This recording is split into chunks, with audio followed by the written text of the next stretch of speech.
C'est bon, on est en direct. Bonsoir tout le monde. Bonsoir Paul Fréquin. Merci d'être avec vous, mais d'être avec nous. On va commencer bien. Donc nous sommes avec. Donc je suis Christophe, donc de Spirit of Rally. Nous avons donc avec son magnifique polo Hyundai. Adrien, je suis fatigué tout de suite direct. Et nous avons donc notre aubergiste préféré, donc c'est Olivier. Donc avant de commencer, donc on va se faire un petit live, donc on va poser quelques questions, donc notamment sur Champions, un peu sur l'actualité, et puis on se terminera par un petit questionnaire rapide sur vos préférences en matière de rallye. Donc pour commencer, on va commencer par Olivier. Je te laisse Olivier. Ok. Donc Paul, bonsoir, merci encore d'être là avec nous. Donc on va faire vite. Une petite question concernant Champions. D'après ton parcours professionnel, tu étais déjà journaliste depuis bien longtemps à la RTBF quand l'émission a commencé, si j'ai compris. Ah là là, on a dit qu'on avait un quart d'heure, donc je vais résumer. Oui, effectivement. Oui, effectivement.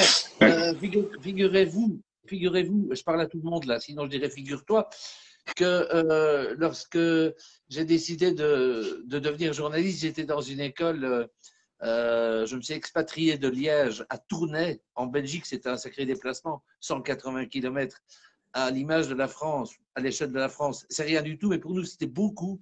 Et donc, je me suis expatrié à Tournai. Et cette expatriation a bouleversé finalement ma carrière. Je vous explique en deux mots pourquoi. J'étais donc dans cette école de Tournai, pas loin de Lille, Roubaix, Tourcoing, dans une région picarde, les ch'tis, vous savez, comment s'appelle, Beaune, Danny Boone, vous voyez, voilà, qui n'est pas du tout la région liégeoise. Donc j'ai quitté la région des Ardennes belges, les sapins, les vallées, les rivières, le circuit de Spa-Francorchamps, pour me retrouver là-bas au milieu de nulle part. Je m'emmerdais royalement. Après 2 années à l'école, où j'avais bien réussi, il nous restait encore 2 années à faire. Mais je trouvais ça insupportable, je ne tenais plus.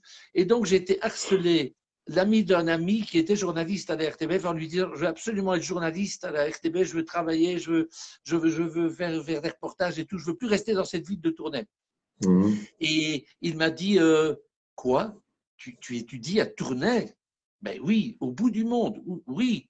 Ben écoute, en fait, de toute façon, la RTBF n'engagera pas avant très longtemps, on était en 76, parce que c'est la crise économique totale, on n'engage plus de journalistes, c'est fini, c'est foutu, le monde va s'effondrer, c'est le Vietnam, c'est Hiroshima, c'est tout.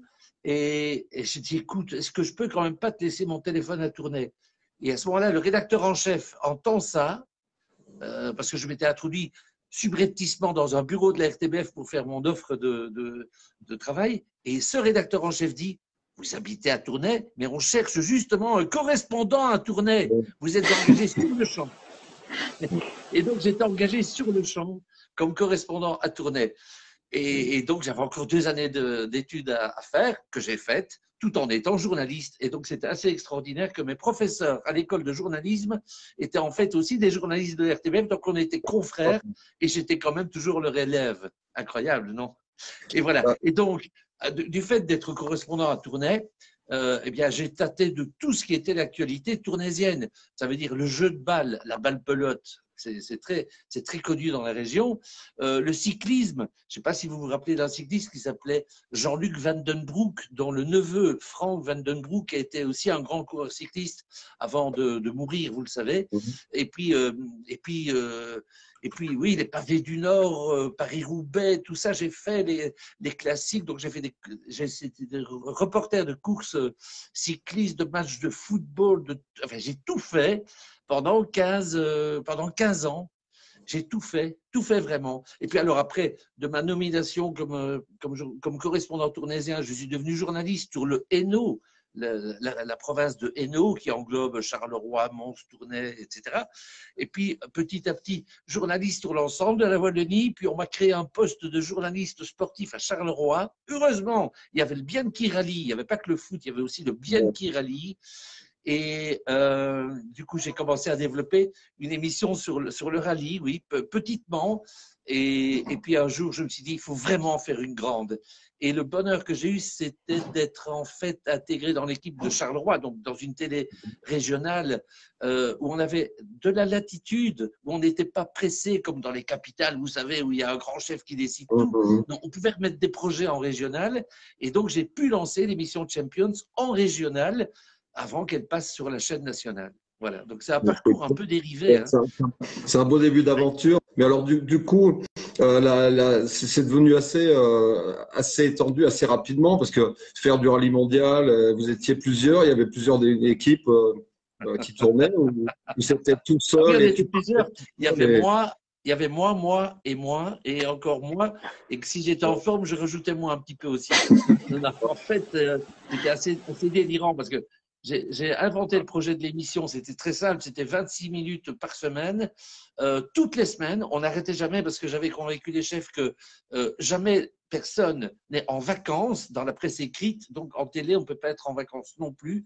Donc, c'était 52 émissions par an. Et puis, on m'a dit, il faut trouver des sponsors pour financer tout ça. C'était énorme. C'était 500 000 euros. C'était 20 millions de francs belges. 3 millions d'anciens francs, je crois pour vous. Et donc, c'était colossal quand même. Et finalement, je trouvais bien sûr une partie de l'argent, mais pas tout de suite. Donc, en cours d'année, je retrouvais un petit budget par-ci, un mécène par-là, un sponsor ici, un donnant-donnant, un deal incroyable. Et donc, en fait, oui, c'est vrai, je faisais des reportages, je cherchais l'argent, je mettais tout ça en forme, je voyageais, je faisais les montages, les mixages. Alors, bien sûr, j'ai écolé quelques jeunes journalistes qui sont dû se joindre à l'aventure, mais ils me disaient très vite, quoi, il faut travailler le week-end. Ben oui, forcément. Ah ben écoute, ça ne nous arrange pas trop parce que je suis fiancé, machin, bazar. Okay. Et donc, voilà, c'était une sacrée aventure. Je dois vous dire que autant ça a été très, très, très difficile de commencer parce que convaincre les chefs, trouver l'argent, c'est pas évident. Continuer, c'est encore pire. C'était hyper difficile. Mais bon, finalement, ça a quand même duré plus de 15 ans. Hein, et on a fait, je crois, 750 émissions et 1 millier de directs. Donc, c'était formidable. Ouais. Formidable. Un super souvenir. Et surtout, chers amis, nous n'avons pas été une émission wallonne, belge, limitée aux frontières. Très vite, j'ai compris et je les admirais depuis toujours, bien avant de faire Champions. Michel Mouton, Sabi, Andruet, Darniche, Jean-Luc Terrier ont précédé l'émission Champions. Et donc, quand j'ai vu apparaître les François Delecourt et plus tard les Gilles Panizzi et Bernardi, et tout, enfin, bref, je ne vais pas vous faire la liste, mais j'ai très vite compris que notre émission devait être une émission d'abord franco-belge, ensuite quelque part européenne, et elle devait être ouverte au monde, en fait. Et je crois que c'est ce qui a fait notre crédibilité, c'est que, bien sûr, j'aurais pu être cocardier, nationaliste, et avoir des préférences pour les pilotes belges comme Freddy Douax, comme François Duval, comme Bruno Thierry. Mais je vous assure, pour moi, c'est vrai que c'est au fond du cœur, j'avais un peu plus pour eux. J'étais tout aussi heureux lorsque François Delecourt a gagné son Monte-Carlo parce que c'était de libération, comme il l'a si bien dit, ou quand Gilles Panizzi a commencé, quand Bugalski a gagné, quand Laxara a gagné, quand Sébastien Loeb est apparu, et tant d'autres, et tant d'autres. Je veux dire, moi, je ne fais pas de différence vraiment. Pour moi, un pilote de rallye, c'est un pilote de rallye. Et quelle que soit la langue qu'il parle la passion. Et nous sommes des passionnés. Donc, il n'y a pas de frontières. Et par conséquent, je déteste, mais au plus haut point, les connards qui détestent autant Sébastien Ogier que Thierry Neuville. Parce que c'est une détestation qui n'est pas rationnelle. S'ils se donnaient la peine de réfléchir 30 secondes, en prenant un peu de recul, la valeur des titres d'Ogier dépend de la qualité de ses adversaires. Et s'il n'avait pas eu des adversaires aussi valeureux que Thierry Neuville, tout le temps, en permanence depuis tant d'années, et Ottanak de temps à autre, eh bien, et Latvala auparavant, ces titres n'auraient pas la même valeur. À gagner sans péril, on triomphe sans gloire. Donc la gloire d'Ogier vient de la valeur de Neuville. Et quant à Neuville, eh bien oui, c'est vrai que s'il n'y avait pas eu Ogier, il serait 5 fois champion du monde. Sapristi. C'est quand même le meilleur pilote du monde, après un gars intouchable comme Sébastien Ogier. Et donc, je déteste les gens qui détestent ces deux personnes pour finalement que de mauvaises raisons. Et si c'est pour des raisons simplement d'identité, de carte d'identité, c'est encore plus con finalement. Vous trouvez ça? Totalement. Totalement. Pour passer de pilote, c'est quand même conséquent pour, entre guillemets, un journaliste et de copilote. Ça t'a quand même amené à faire un rallye avec Marco Allen. Ça doit être un grand souvenir, ça. Oui, c'est vrai, c'est fou. Bon, attends, c'est aussi une grande histoire, ça. C'est aussi une grande histoire. OK. Donc, pour la télévision, bien avant Champions, il y avait une émission qui s'appelait Vendredi Sport. Elle avait lieu le vendredi soir, c'était en studio, ça durait 52 minutes et on recevait des tas d'invités et on faisait parfois des petits directs dans les salles, sur les terrains de foot, dans les matchs de basket, etc. Et puis, on a proposé au rédacteur en chef de l'émission de faire un direct aux boucles de Spa, au rallye de Spa, qui est un très, très grand rallye de format européen à l'époque, où est venu Michel Mouton, où est venu Kakounen, Bruno Sabi et tant d'autres, et dans Chatriot et tant d'autres. OK. Et ça a été accepté. Et donc, un ami a été désigné pour faire copilote dans une voiture, un ami journaliste, et il n'était pas très à l'aise, et donc il a fait un petit direct radio pendant l'émission. L'année suivante,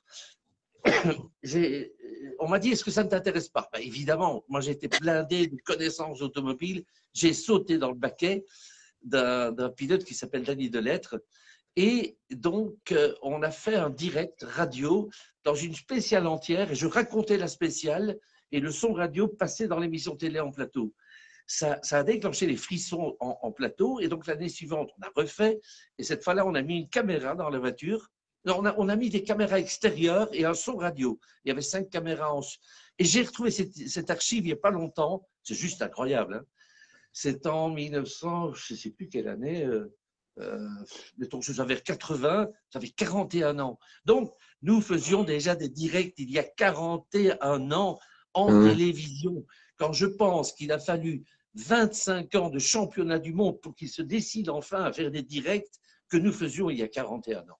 Avec trop de ficelles. Bref, donc, j'ai fait ces rallyes en tant que pilote, et puis après, les demandes ont afflué, évidemment. Tout le monde voulait passer à la télé, et donc tout le monde voulait m'avoir comme copilote pour avoir une tranche de télé, de médiatisation. Et donc, j'ai eu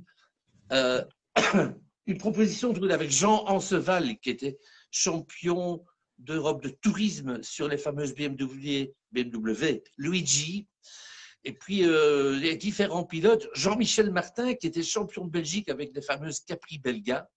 Ça s'est terminé dans un poteau téléphonique qu'on a cassé d'ailleurs. Avec Jean Anceval, ça s'est terminé dans un bac à sable sur le circuit de Francorchamps, parce qu'il avait neigé du verglas et tout, la spécialité du spécial show. On s'est retrouvé dans un bac à sable, dans un bac à neige. Et puis voilà, donc j'ai copiloté beaucoup de gars qui voulaient m'impressionner et ça se terminait toujours très, très, très mal. Du coup, j'ai commencé.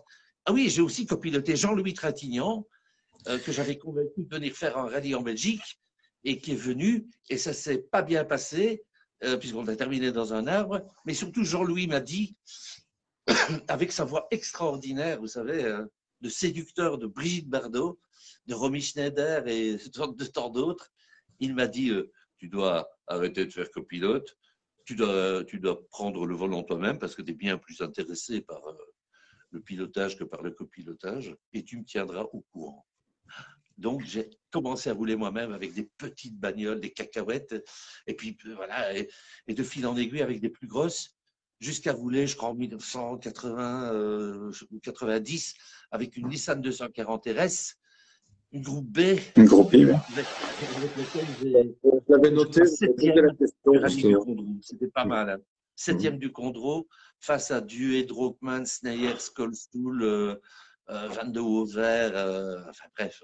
J'étais bien. Et donc, j'étais tellement vacciné par le rallye, tout en faisant mes reportages de foot, de basket, de cyclisme, etc., que petit à petit, j'ai eu cette volonté de faire l'émission. Et quand j'ai commencé l'émission, j'ai dû arrêter. Voilà, j'ai dû arrêter. Je ne pouvais pas être en même temps pilote et on ne peut pas se servir soi-même, quoi.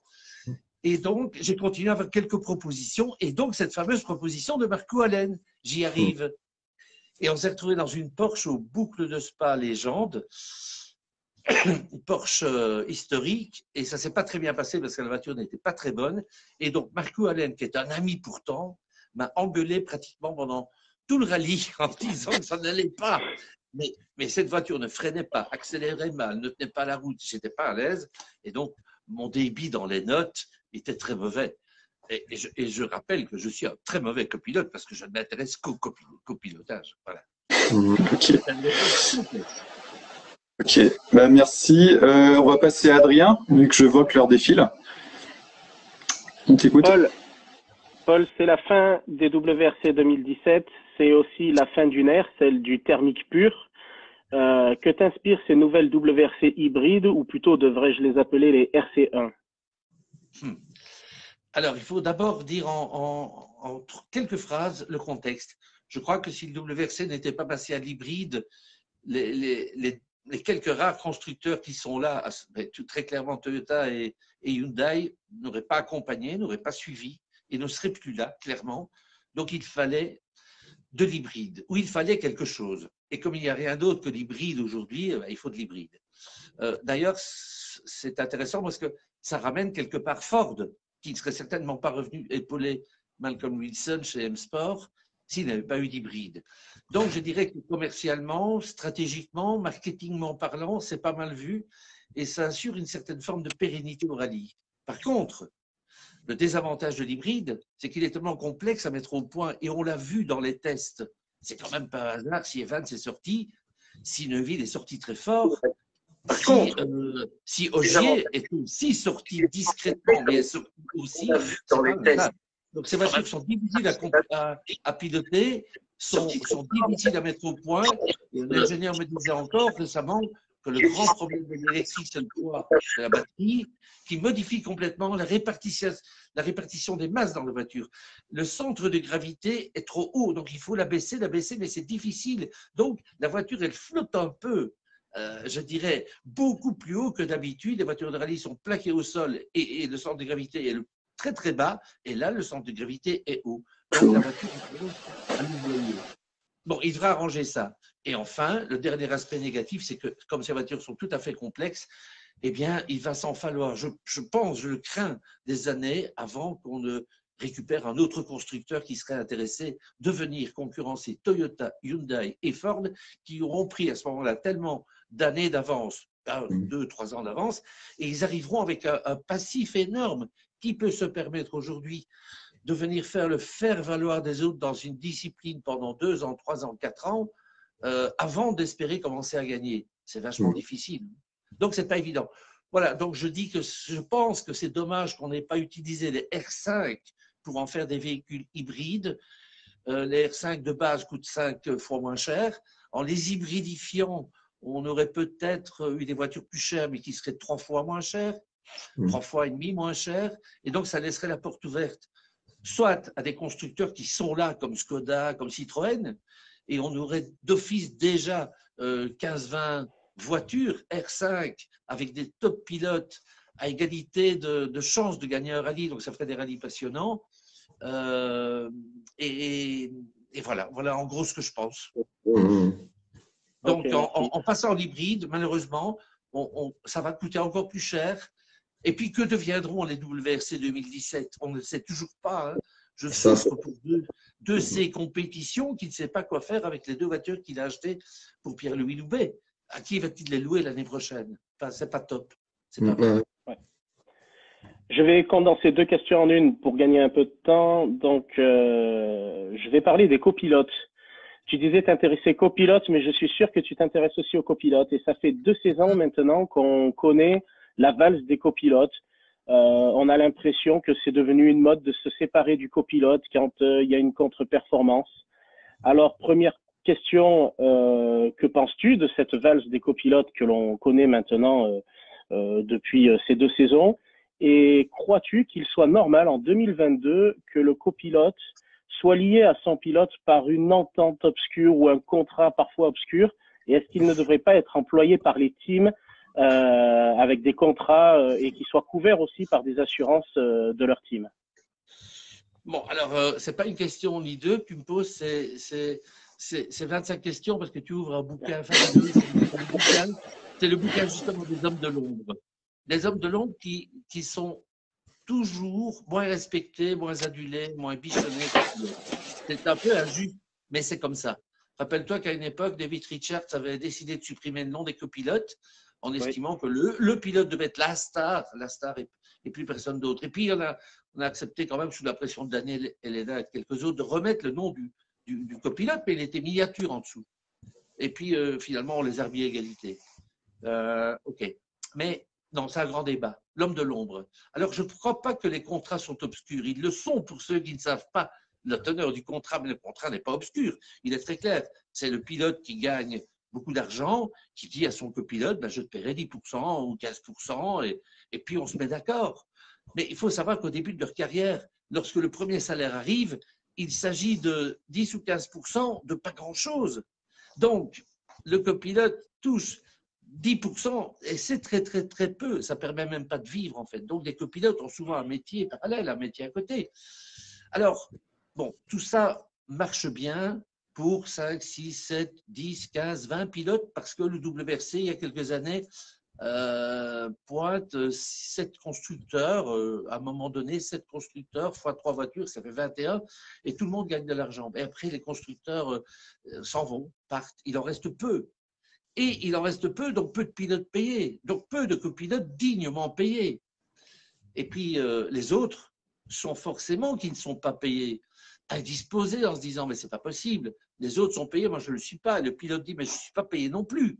Donc on tourne en rond. Et finalement, je pense qu'il y a un malaise qui existe d'avoir des copilotes pas payés, peu payés, mal payés. Et puis la crise du Covid a amené les gens à réfléchir sur, je dirais, sur la bonne raison de faire tout ça, de se sacrifier autant pour si peu, tu vois. Et je crois que petit à petit, il y en a un qui a pété un plomb, puis l'autre a pété un plomb, puis etc. Et ils se sont dit, si l'autre le fait, pourquoi pas moi? Et donc finalement, mais je crois que, et donc finalement tout le monde le fait un peu, mais je crois que fondamentalement, c'est juste un problème de salaire. Il n'y a pas assez de salaire, il n'y a pas assez de pilotes salariés, et c'est très difficile. Ce n'est pas un secret de vous dire que Adrien Fourmeau, jusqu'ici, 2021, j'ai pas envie de dire n'était pas payé, mais en tout cas n'était pas grassement payé du tout par Ford, par M-Sport, et que donc pour Renaud Jamoul, c'était complètement impossible de se payer, j'ai envie de dire, 6 mois de boulot par an en étant extrêmement peu, très peu, très, très, très peu payé. C'est impossible. Comment subvenir à sa famille? Comment mettre du chauffage, de mazout, d'électricité? Je veux dire, c'est impossible. Voilà. La réponse, elle est là. Et ça, c'est une question. C'est la question économique. Donc, la valse des copilotes n'est pas une mode. C'est juste la résultante d'une crise économique profonde au sein du rallye. Alors, si vous voulez que je vous fasse le couplet qui me tient le plus à cœur, je vais le faire tout de suite. Comment peut-on expliquer que le pilote de rallye aujourd'hui, que les pilotes de rallye, tous, hein, à part les 5 ou 6 payés, que tous les autres paient pour aligner une voiture, paient leur engagement, paient leur assurance, paient pour tout, et jamais ne reçoivent 1 centime en retour du spectacle qu'ils ont créé. C'est le seul sport au monde où le pratiquant paye pour le pratiquer son sport et n'en reçoit aucun dividende. Est-ce que c'est normal? Non. Le joueur de foot, même s'il n'est pas payé pour jouer et qui paye pour laver son maillot, éventuellement, en fin de saison, il reçoit un Saint-Nicolas en chocolat ou un Père Noël en massepain. En rallye, que dalle. Or, les fédérations internationales, nationales, font des images, donc ont de l'audience, les chaînes télé diffusent, il y a un peu de bénéfice qui est généré. Pourquoi est-ce que les pilotes ne reçoivent pas un peu d'argent? Et alors, c'est très simple. Je m'anime là. La solution pour moi serait, par exemple, s'il y a 100 000 € à distribuer sur un rallye, c'est de donner 10 000 euros au dernier, 9 000 euros à l'avant-dernier, 8 000 euros, etc. Et on remonte et on va jusqu'au-dessus chez Ogier qui reçoit 0,01 cent. Tu vois? Et ça, ce serait une juste redistribution de l'argent généré par le spectacle offert, par tous ces gars, sachant que le plus pauvre ou le moins riche recevrait le plus et le plus riche ne recevrait rien du tout. Mais il y aurait une redistribution. Et donc, à ce compte-là, par exemple, Johan Rossel recevrait en fin de saison, ben, j'ai envie de dire 25-30 000 euros, tu vois. Voilà, par exemple. L'idée me plaît. L'idée me plaît, elle devrait être débattue en plus haut lieu. Tu parlais de crise, une autre. Un mot sur le départ, tu as vu le polo d'Andrea Adamo, avec qui tu semblais bien t'entendre. Est-ce que tu as une idée d'où est-ce qu'on risque de le revoir? Est-ce qu'il doit rebondir à quelque part? Aucune idée. Son téléphone est coupé depuis son départ de Hyundai. Et si tu me poses la question de son successeur, je croyais savoir que ce serait Yves Maton. Et je pense toujours que ce sera lui. Mais apparemment, de ce que j'ai entendu juste avant qu'on soit en contact ici, ce ne sera pas lui. Et j'avoue que ça m'interpelle parce que je ne vois vraiment pas qui d'autre. Si, ça pourrait être, oui. Ouais, tout à fait. Suspense. Ok. Eh ben, vu que la question et la réponse aura été rapide, je t'en prends une dernière, Toff, excuse-moi. Elle n'était pas prévue en plus, celle-là. Bin Sulayem, président. Justement, j'ai la question parce que tu en as un petit peu parlé ce matin sur ta page Facebook. Si on en croit ses premières déclarations, il semblerait qu'il souhaite réduire les coûts, quitte à faire un retour en arrière avec la technologie et à utiliser des véhicules comme les R3.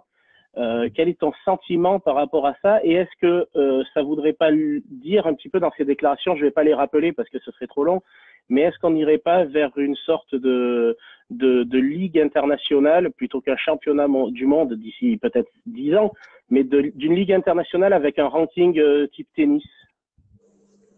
Ça, je ne sais pas. Par contre, sur la démocratisation du sport automobile, du rallye en particulier, là, je suis convaincu qu'il le pense.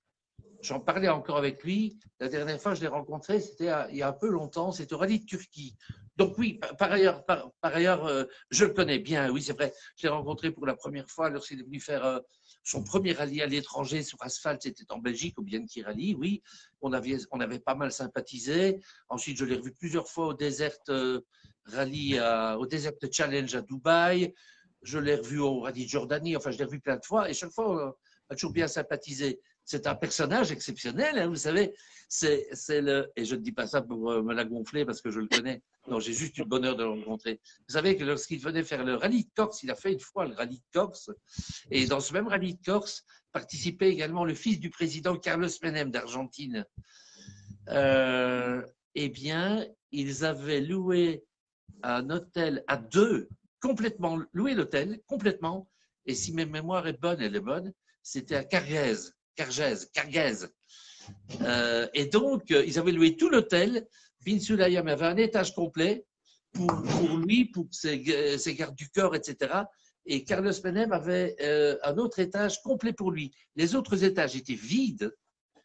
Et dans le parking, il y avait uniquement les voitures des gardes du corps et leurs voitures et leurs mulets. Et sur le toit de l'hôtel, il y avait un hélicoptère. Fabuleux, non? Voilà. Ou dans les jardins de l'hôtel. Mais enfin, ils s'étaient renseignés pour faire un héliport sur le toit de l'hôtel. Bref, personnage énorme. Bin Sulayem, numéro 5 à Dubaï. Donc, à Dubaï, le grand chef, c'est le 1, et puis il y a le 2, le 3, le 4. Et en dessous, il y a des millions. Mais Bin Sulayem, il est 5. Dans la hiérarchie dubaïote, il est le 5. Alors, oui, je pense que c'est un gars qui est crédible. Et donc, il m'a dit au rallye de Turquie, la dernière fois que je l'ai vu, c'est pénible de voir qu'il y a ici 53 engagés. On est le deuxième jour, il en reste 22. C'est pas normal. C'est pas normal. Et évidemment que c'est pas normal. L'organisation d'un rallye comme la Turquie, 2 millions d'euros. OK, c'est largement payé par les institutions publiques. Mais ce n'est pas normal non plus que ce soit les institutions publiques qui paient un spectacle privé, qui n'amuse finalement que 53 équipages et et 2, 3, 4 000 spectateurs. C'est pas normal, c'est socialement pas normal. Et donc, il devrait y avoir dans un rallye Turquie 200 bagnoles. Donc, il faut nécessairement abaisser la barrière qu'on doit franchir pour devenir pilote, non seulement en Turquie, mais partout ailleurs, pour justifier qu'il y ait des organisations aussi coûteuses. Et voilà. Donc, voilà. Bin Sulayem a essayé effectivement la R3 et il dit, mais cette bagnole, elle fonctionne, quoi. OK, elle a moins de chevaux, mais il y a moyen de s'amuser. Pourquoi ne généraliserait-on pas une catégorie? Moi, je parlais toujours tout à l'heure de la R5, plutôt que des WRC qui sont extrêmement coûteuses. OK, mais pourra-t-on hybridifier les R5? Mais en tout cas, si on arrive à le faire, elle serait quand même 3 fois moins chère que les WRC, donc plus accessible. Mais il faut aussi descendre les coûts en dessous, jusqu'au pied de l'échelle. Et je crois que Bin Sulayem en a vraiment, vraiment envie, parce qu'il a envie de marquer son époque, parce qu'il a envie de permettre aux gars qui sont dans les pays moins nantis et moins riches que nous, ça veut dire, bah oui, ça veut dire l'Amérique du Sud, ça veut dire l'Afrique, etc., l'Asie, de pouvoir rouler dans des voitures comme celles que les Européens parviennent à se louer.